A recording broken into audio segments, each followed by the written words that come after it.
Mashindano yamefikia katika hatua yenyewe hasa kwa maana ya fainali. Pengine tutegemee kitu gani hasa katika kuboresha kwenye maeneo muhimu katika eneo la kucheza?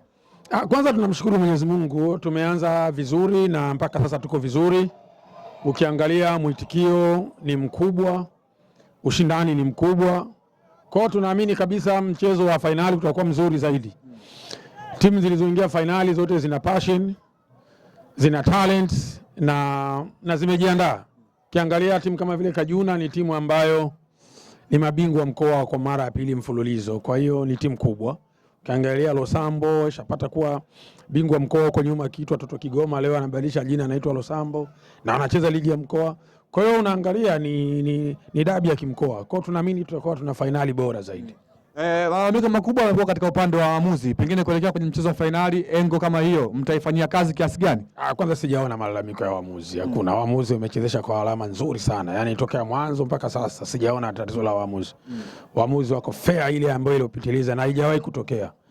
Kwa swala la waamuzi hakuna shida. Waamuzi wanacheza vizuri na tunaamini kabisa mechi ya fainali tutakuwa na waamuzi wa Premier League ambao watakuja kutafsiri vizuri sheria 17. Sawa, binafsi yako hii inazua taswira gani kwenye kukua na kuendelea kwa soka la mkoa wa Kigoma?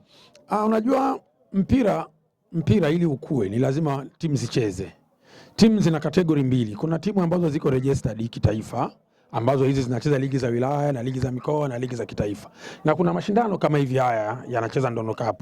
Pia inakuja fursa kwa timu ambazo zipo kwenye vitongoji, labda kwenye kata, kwenye mitaa ambazo sio registered zinacheza. Kwa hiyo wajibu wake sasa ni vile vilabu ambavyo viko registered kwenye mashindano ya kimkoa, kiwilaya, labda kitaifa. Wanaangalia watoto ambao wana talent, wana passion, basi wanawachukua na mwisho wa siku wanakwenda kusaidia mkoa na kusaidia taifa. Neno moja kwa wakazi wa Kigoma. Nawaambia waje waone fainali iliyo bora tarehe 22. Shukrani sana. Asante sana.